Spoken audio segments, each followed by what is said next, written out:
before. But yes, sometime helicopter pilot, long-time open source contributor, member of the Prometheus team, and also presently part of the cloud backend group at Grafana Labs. For his talk, Swiss Maps in Go, please welcome to the stage, Bryan Boreham. Hello. Hello. How are we doing? Well, thank you all for coming. It's good to see the room so far. Actually, I can't see you now, but when I was standing down there, I could see you. So welcome. We're going to be talking about Swiss maps. So, come on. You know, there's like mountains and lakes and kind of crinkly bit at the bottom. No. Swiss map is the name of the new map implementation, new in Go 124 and 125, which came out yesterday, day before. So that's what we're going to be talking about. Just to introduce myself, my name is Bryan Boreham. I've been working in Go for 11 years now. I give quite a lot of talks. I put some pictures of my talks up on the screen, usually about performance. That's my main hobby, making things go faster. So I work for Grafana. Who's heard of Grafana?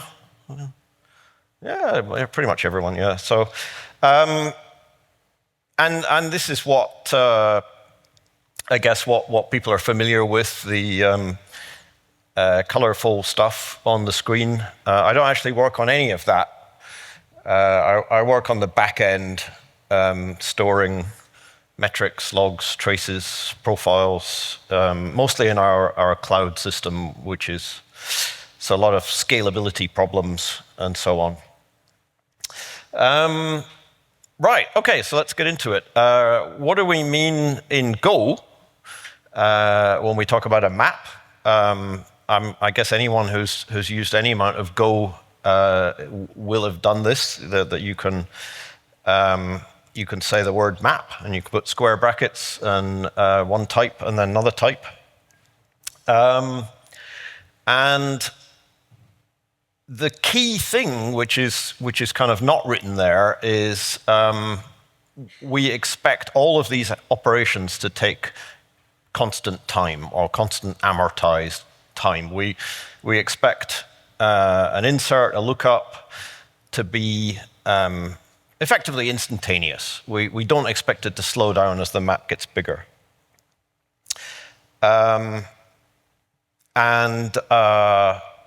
So how do we do that? Well, if you studied computing, you probably got taught this, and if not, I'm going to do it now.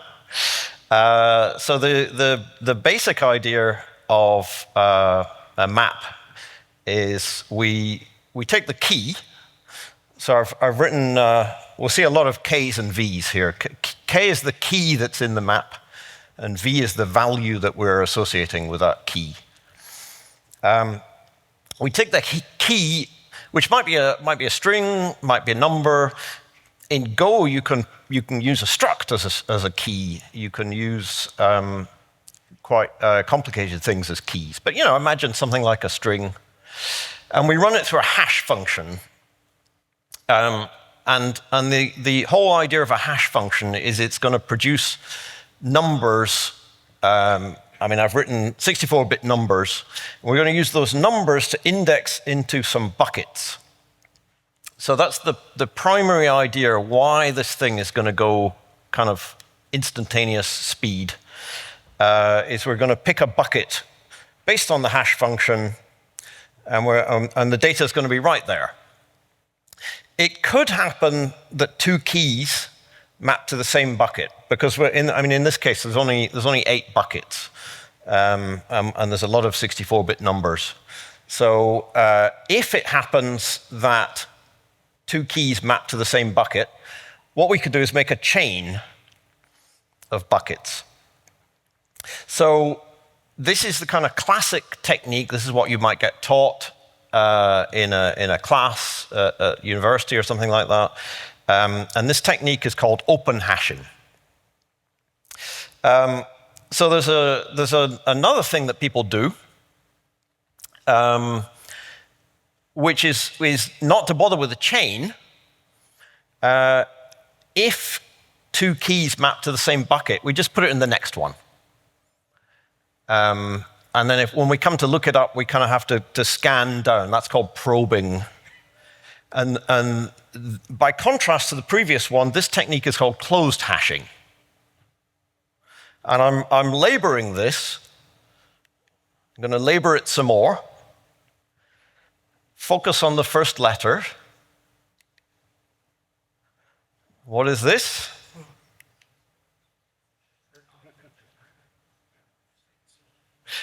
So that's why it's called a Swiss map. It was created in Google's Zurich office, which is possibly another reason. But the thing in the code was called CH table for closed hashing table, and you know, CH table, Swiss table. So that's how it got its name. My inspiration for this talk, I watched this video 2 or 3 years ago on YouTube. This guy called Matt Kulakundis, one of the authors of the original Swiss table, which was written in C++ at Google. And it's a really funny talk for a number of reasons. Super smart guy, so definitely recommend that talk if you're into this kind of low-level performance stuff. Anyway, so let's dive into some detail. So Go has had maps since the beginning, and they pretty much always worked this way. And then we'll look at how they changed in Go 124. About 6 months ago, that came out. So basically, at the time, I don't know, is this going to be? You can't really see that. No, could I use my mouse maybe? Does that work? Here? Yeah. Okay. So the data structure has a map header that's like a struct. It has the buckets, and in the pre-Swiss map, all of the buckets were in one big slice. And then each individual bucket could have up to 8 keys and values in it. The Go 124 changes that structure in a couple of ways, and we'll get into a lot of detail about this. I mean, seriously, a lot of detail. So, buckle up. The big difference is instead of there just being one slice of buckets, there are multiple. There's an extra layer of indirection here, which in the code is called a directory. And so the big difference going from one slice, when you fill it up, what they do is they double the size of the buckets. And they have to recompute all the hashes to figure out where everything goes. So there's a lot of complication when they're doubling it in size and they're recomputing all the hashes. They don't want to take the hit all at once, so there's like some of the old ones, some of the new ones. In the Swiss map, the buckets they can start off really small, just one bucket with 8 things in it, but they go up to 1024. And then they start making these extra tables. So they never have this like massive slice of buckets. They will double the small slices up to 1024, and then they start indirecting to them. So let's get into a little bit more detail. So we take the key, we run it through the hash function. Go always runs its own hash function. In the C++ talk, there's a lot of focus on how to pick a hash function and picking good hash functions and bad hash functions and so on. Go always runs the one that they picked. The Go team picked a hash function for you, which is good. You don't have to think about it, but it's, in some cases, you might want to choose your own one. Well, tough. They picked one. So the hash function gives you 64 bits. Let's say we had a size 4 here. So then we take 2 bits off the top to index which table we're going to look at. And then the rest of the bits hash into the buckets. And we'll have a look in a second what happens with the other. Actually, in a few minutes, we'll come back to those 7 bits in more detail.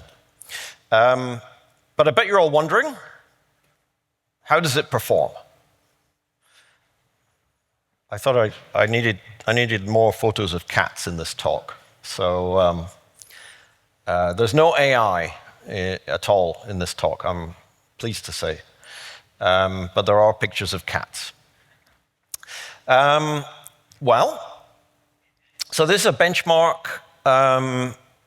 This is one of the Go project's own benchmarks, where we take a map of int to int, 64-bit int, and we fill it full of numbers, and then we look it up. We do that at different sizes of map. And we look it up with a number that's definitely going to be in the map, so it's a hit. We're always going to find the number. And so for small sizes of map, it starts off about the same, basically, no difference. And then as the number of elements that we're benchmarking gets bigger, the blue line is Go 123, the red line is Go 124. So it's quite a lot better on this benchmark. It's getting on for twice as good, depending on the size of the map. Now we'll have a little aside here. I said it didn't slow down as it got bigger. This line's going up. Bryan, you lied. Well, it's not the Go map that's slowing down, it's the computer that's slowing down. One of the things you're looking at here is the CPU has multiple layers of caching. The CPU goes like 100 times faster than the memory, the RAM. So they have a level 1 cache that goes as fast as the CPU. They have a level 2 cache that goes a bit slower. Level 3 cache, which goes slower still. The cache tops out somewhere, and think about 8 megabytes, 32 megabytes, something like that.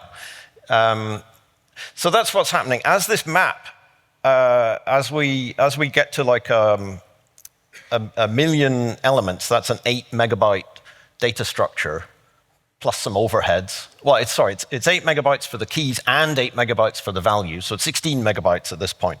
So anyway, what's happening is we're coming here. We're operating entirely in the cache of the CPU, and as we come over here, we're having to rely more and more on memory, and memory is 100 times as slow as the cache, so as the CPU itself. So so I didn't lie. But it's complicated. Anyway, so what we see, the Swiss map is going a lot faster on this benchmark.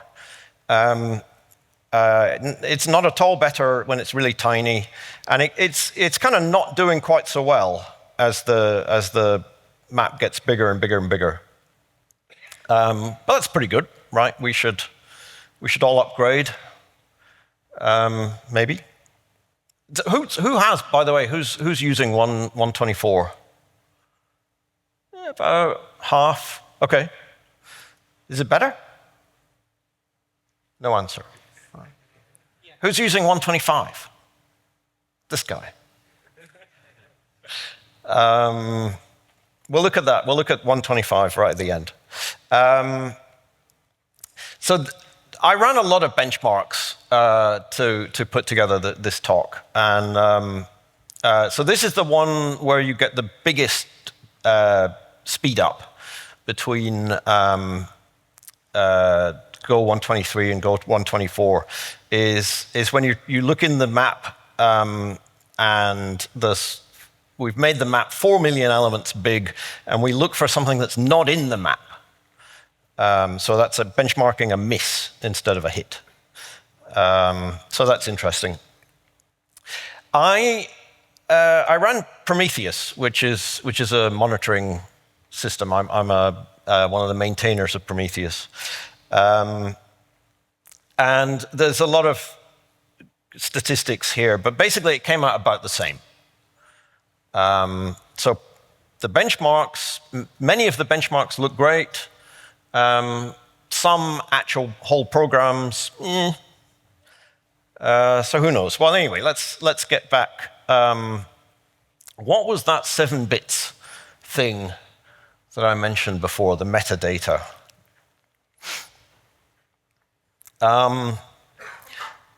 So what we do, so this is our map, this is our Swiss map. We've got the keys and the values here. And we hash each key, gives us a 64-bit number. And we take the bottom 7 bits of that number and stick it in this thing called the metadata. And we do that for each key. So this bucket's only got 3 things in it, 3 keys, 3 values. We can have up to 8. So there's 8 bytes of metadata for each bucket. In the other ones, this is why it's 7 bits, because we need 1 bit to say if the thing's empty. So a 1 and all zeros means it's never had anything in it, and a whole bunch of 1s and a 0 means it had something in it and now it's deleted. But we have these 1 byte per entry in the map, in the bucket. Now, the previous Go map had this as well. But Swiss maps, the whole special thing about Swiss maps is exactly how they deal with this. So, we're going to get a lot of hex numbers here. So let's imagine this is our metadata. We've got 3 entries filled and 5 entries that are empty. And we are going to look for something with the 7 bits. We're going to take the thing that we're looking for, we're going to hash that, take the bottom 7 bits, and that turns out to be 03. Are we going to find it? Is everyone following along? No? We should find it, right? We should find it here. So how are we going to find it? So the previous version of Go ran a loop. It said, is it this one? No. Is it this one? Yes. Done. What does Swiss maps do? We multiply that number by 010101. We replicate the 3 into all 8 bytes. We exclusive OR that with the metadata. We subtract the number we first thought of. I'm not making this up. And it, not it, and mask the top bit.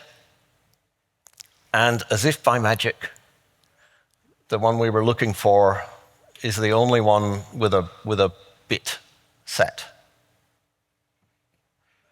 Bryan, you're making this up. So we go to God Vault. Who knows God Vault? 2 people, 3. God Vault is a website. I mean, it's Mr. Godbolt who runs it. It's not a sort of fancy, it's not an acronym or something like that. It's his name. And what Godbolt lets you do is it lets you put in some code, and it will run the compiler just in the website, and then you can see how the assembly code. I was going to try and make that bigger, but I'll probably break something. So just trust me. You can see. We'll go back to the slides. You can see how the compiled code matches up to the Go code that you've written. And it does it for C and C++ and a bunch of other languages as well. So that's pretty fun. Anyway, we can use a tool like this to check whether Bryan's lying. So there's that multiply, exclusive OR, and not. These kind of funky numbers. It's printing out the number in decimal, which makes it harder to read. But those are those numbers that we saw when I walked through it. So that is the code. That is the Go code that Swiss Maps runs, and by extremely tricksy means, it can match up all 8 bytes at once. So that's why it finds things faster, typically. It also it finds that the thing's not in the map really fast, because it doesn't have to loop over all 8 things and then say, it's not there. It runs these instructions and finds things really within the 8-byte bucket. Sorry, within the 8-element bucket. It finds things really quickly. So I was in Bill Kennedy's talk earlier. He said he doesn't want things faster, he wants them fastest. So we're going to go there too. What is the fastest way to do this?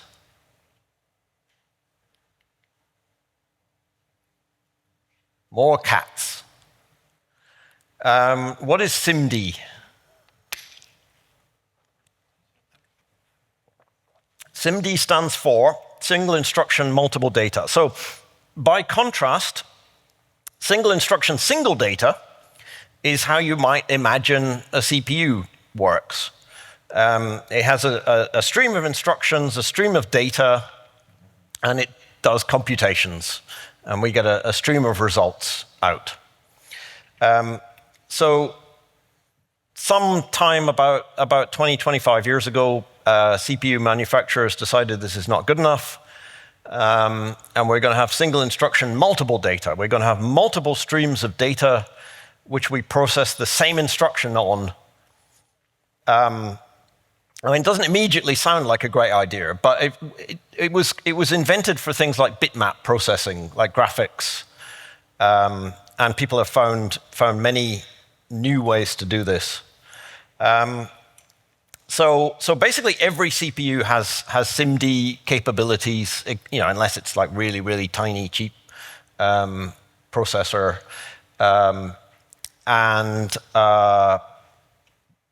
yeah. So let's have a look at how that's used in Swiss Maps. So first thing is, how do you write SIMD code in Go? And the answer is you can't. There is a proposal. In fact, there are multiple proposals. So this one was opened May 19th this year. It's very interesting. Go read it. But it's a proposal. You can't actually do this right now. What they do in the case of Swiss Maps, in order to use, because they want to use SIMD instructions, because think about it, those 8 things that we want to match at once. We don't want to faff about with multiplying and anding and stuff like that. We want to use the SIMD instructions that natively inside the CPU match 8 things at once. So the way they do this is they cheat. Inside the compiler, they say, if I come across a function called control group match h2, that's the function I was showing you in Godbolt earlier. If I come across this function, this name, in this package, well, the next thing we're going to do is decide which version of the processor you're using, which version are you compiling for. So this is a environment variable, and it has to be level 2. So you set this environment variable, goAMD64, to v2. If you don't set that, you get the multiply instruction we saw a minute ago. Every processor made, since the war, I'm not going to say which war. Every processor you are using has got v2, has got SIMD instructions. So go set that environment variable. Then we're going to start emitting these extremely complicated, this is just letters sort of blurbed down onto the page. You have to spend years and years reading Intel architecture manuals to know what this is. But I'm going to tell you. So this is how they cheat. This is how they do SIMD code when there's no way to write SIMD code in Go, because they own the compiler. They, as the Go team, they just match the exact name of the function and then emit the instructions directly. OK, so as we had before, we've got these 8 bytes of metadata. We're looking for 3. So we go blam, replicate 3 to 8 times. There's a single instruction that does a comparison 8 times. And in this case, it gives us 1, 1. And now what we do is we squish that down to a single bit per match. So what we end up with is we end up with a 1 in the second place, counting from least significant bit. So we found our match in 3 instructions, all of which execute at the maximum speed of the CPU. No multiply takes like 100 clock cycles or something like that. I don't know, 60. Depends on your CPU. 3 instructions, 3 clock cycles. Well, actually, probably fewer than 3 clock cycles, like 1. So this is the real genius of Swiss maps. This stuff came up with by Jeff Dean, who's a super genius at Google, and a bunch of other genius. I've got a slide with all the names of the people who worked on this stuff. This is why I wanted to give this talk, because it's so fucking amazing that they find the element they're looking for in 3 instructions instantaneously. Also, they could do this. They do it 8 at a time. They could do it 16 at a time at the same speed. They could even go wider. There's kind of trade-offs. I think they'll almost certainly do 16 in a future version of Go. And then it'll go a little bit faster. All right. Back to the benchmarks.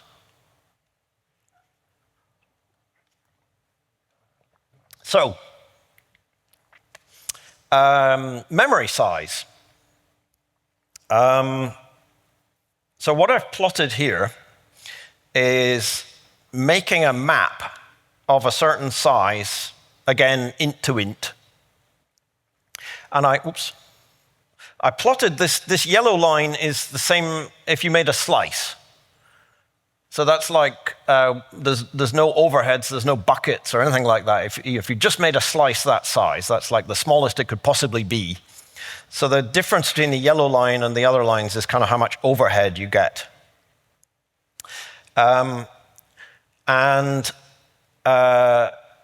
So you see a couple of things. It jumps, right? At certain points, it jumps. And this is the buckets doubling in size that I mentioned earlier. So that's when you get these big jumps. So depending on how many elements you have asked for on your map, or how many you've inserted, you might have several times the overhead, right? You know, this is like 20 megabytes, and we only really need sort of 7 or something like that. So it's like the map is 3 times bigger when we happen to be here on the graph. But if we're here, it's only like 20% bigger. So this thing of doubling can sometimes cost you quite a lot. So this is if you make the map the right size.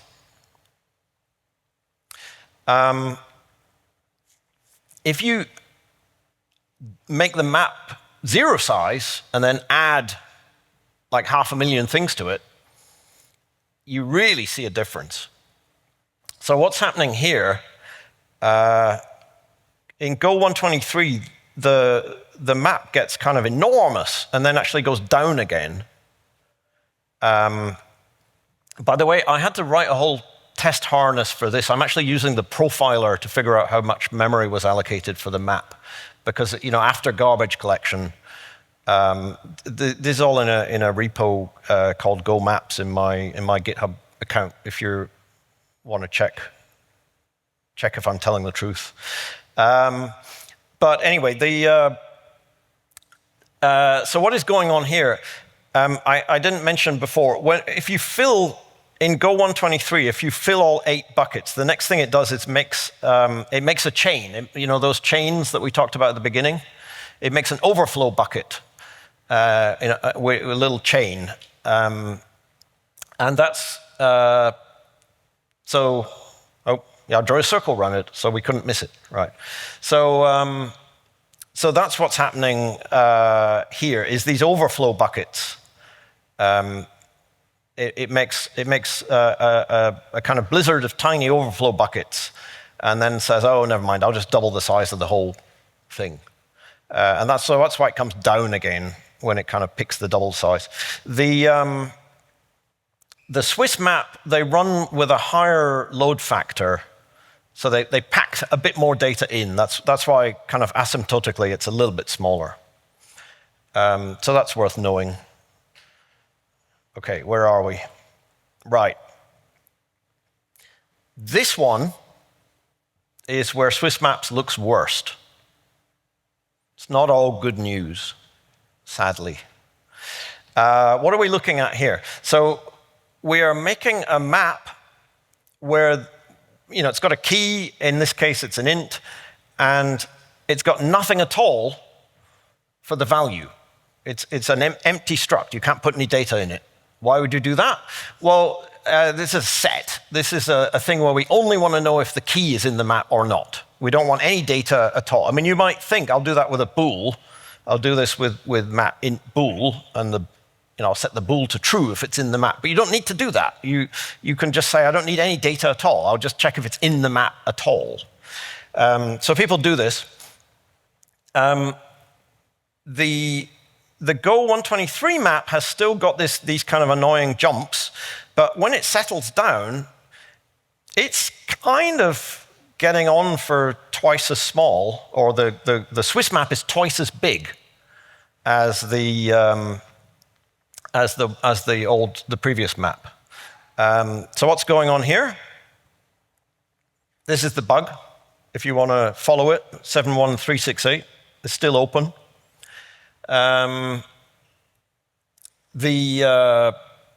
Basically what's happening, have I got that?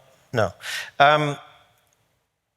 Yeah, so if we look here, oh no, it's not that one. Yeah, so the old map stored all the keys and then all the values. And the new map goes key value, key value, key value, key value. And it just so happens that the Go compiler won't let 2 adjacent structs butt right up against each other. It basically allocates 8 bytes of space for the empty struct because it's going key value, key. Let me see if I can find a picture of that. Oh, I should have prepared for this, shouldn't I? This picture, yeah. So basically, even though no space is needed for this, it's kind of a quirk of the Go compiler that it ends up allocating 8 bytes for the empty struct. So, so that's very sad. Where are we? Okay, there. So this bug has still not been, or regression, misfeature, still not been fixed in 125, but maybe soon. Okay, what else? What else is a little bit sad about the Swiss table? Cold cache. So this is kind of, I think, why the Prometheus case doesn't look very good. All those extra pointers. So this is the Swiss map has this one extra level of indirection, which is what lets it grow more smoothly. When you have a lot of data, I mean, the Prometheus has like 12 gigabytes of data in my benchmark. Following these pointers means you have to go back to RAM because they're probably not in the CPU cache. If you run a benchmark, you're going to hit, all these things are going to be in cache. This stuff is going to be very hot. It's going to be in cache all the time. And then maybe this stuff's not in cache. But in a big program, just like arbitrarily coming up to a map, it might not be in cache. And so that's why there's an issue for that, where they're sort of tracking ideas. They have to make that go faster. Finally, let's talk about 125. Go 125 was released 2 days ago. Oh, we had a talk earlier from Daniel, who told us all the new things except these.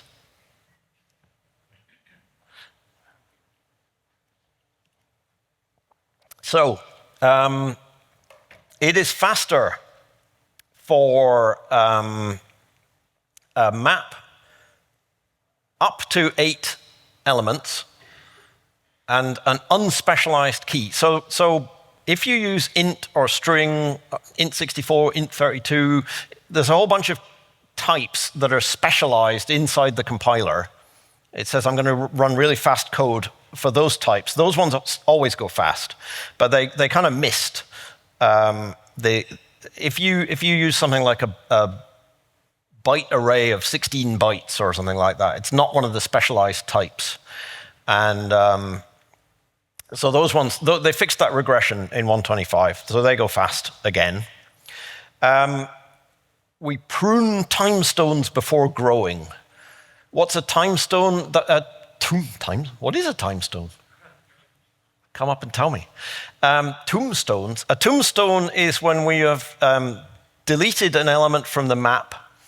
And so essentially, if we delete an element at the end of the bucket, we can just reuse that space. There's no problem. If we delete something in the middle of the bucket and the bucket is full, we can't touch that space because of the probing mechanism of closed hashing. I won't go into every last detail, but in that situation, they've got extra code in 125. So instead, before doubling in size, they go look to see if they can use some of that tombstone space. After they double, there's no tombstones. They've like copied all the data into fresh new memory twice as big. So there's a little bit of an optimization to prune before growing. And finally, maps.clone. Who uses maps.clone? You. Well, you're going to be really pleased. This is maps.clone. So if you've never used maps.clone, it takes a map and makes a copy of it, makes a clone. So this is the speed for different sizes of map in Go 123. It's got kind of an interesting bump on it, but basically it goes at a certain speed, copying all the elements. 124 came out. I don't have space on my chart. It's so slow. So that was a regression. that was a bit sad. If you were, the world's biggest user of maps.clone, you were sad on that day. So here we go. 125. I've written RC3. The code is identical. RC3 to 25.0. The only change is in the version number. So relax. Not only is it faster than 124, it's faster than 123. So you can maps.clone to your heart's content and rejoice. OK, we're just about done. I wanted to credit. I want to be clear. I'm talking about this thing. I'm excited about it. I didn't do any work at all on the Swiss maps. It was all done by these other people. Most of the people here worked on the C++ version. Michael Pratt is the person on the Go team primarily responsible.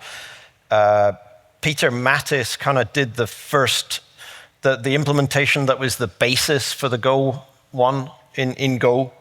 And I'm sure I forgot a few people. Apologies to them. Anyway, we're done with my slides. If you want to find me, I'm mostly on Blue Sky. I do have an account on Mastodon. Both of them are B. Boreham. Anyway, but you can ask questions now if you want to. Big hand for Bryan, everyone.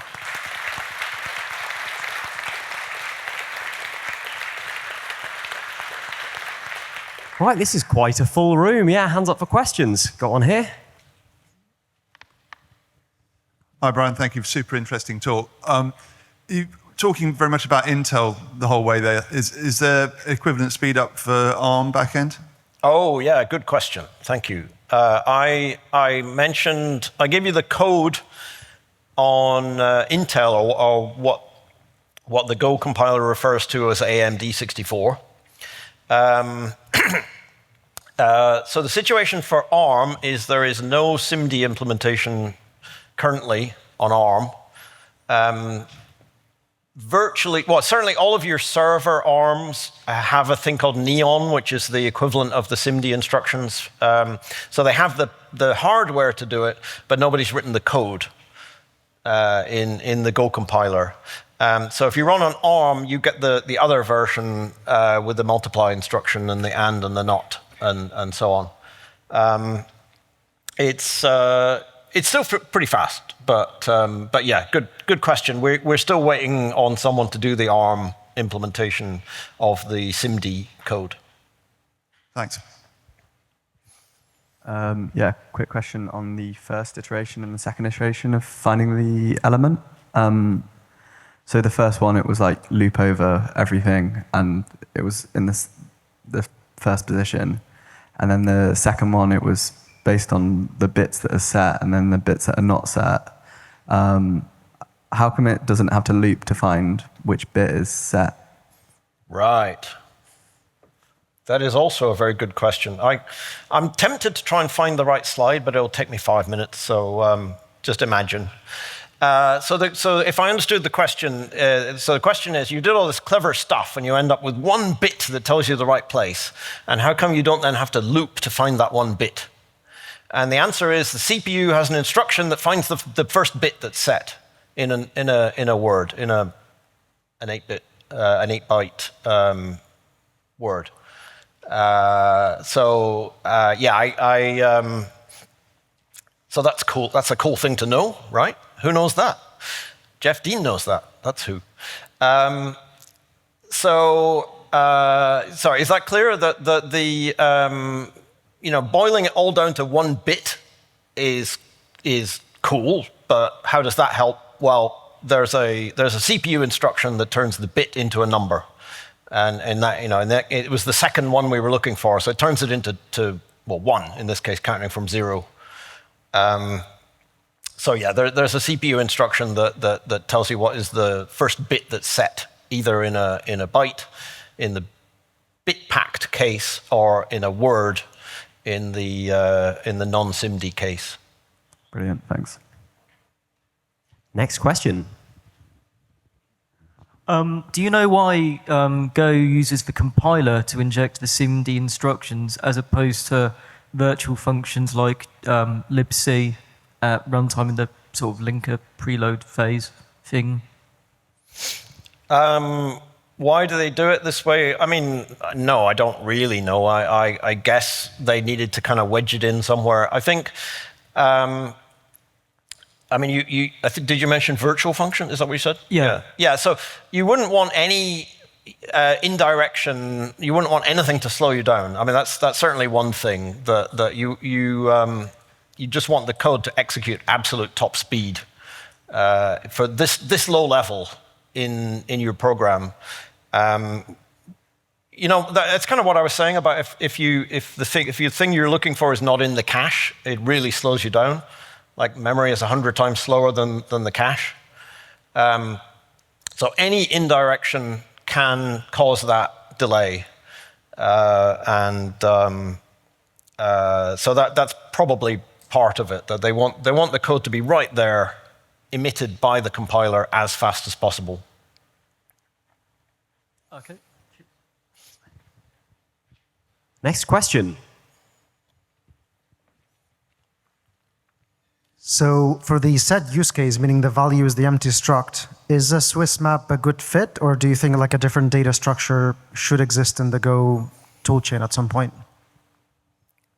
The set with just an empty struct? Yeah, it's. I mean, I think it was just a kind of a dumb thing that nobody thought about. That's how come it doubled accidentally in size, and then how come they didn't fix it in 6 months? It's not as trivial as it looks. So you can probably fix it, by tweaking around with the code or putting another hack into the compiler or something like that. Or as I think you were suggesting, you could write a whole different data structure specialized for the set case. I don't know. I mean, these. I didn't labor another aspect of maps in Go. They have a whole set of behaviors about iteration. So you can start iterating through a map and then add something to it, or delete something from the map. You can write a loop that deletes things from the map you're looping over, and Go gives well-defined semantics for those operations. It's not necessarily predictable what it's going to do, but at least the set of things it might do is written down. And that's not the case in most other maps. It's not the case in the C++ maps that people use. However, it is very complicated to meet those semantics, that you can add things and delete things from the map while you're iterating through it. If you sort of imagine about reusing bits of memory and so on, what might happen. So that's one reason why you might not want, once you've written one of these things, you might not want to write another one. Because getting one to work with the Go iteration semantics is very hard. So I suspect that they will figure out how to get it to take zero space for the empty struct, rather than coming up with a completely different data structure, which also fits the iteration semantics. Next question. Doesn't matter how deep into the middle of the crowd you are, we will come and find you. No? Okay, all right. Big hand for Bryan Boreham. Thank you.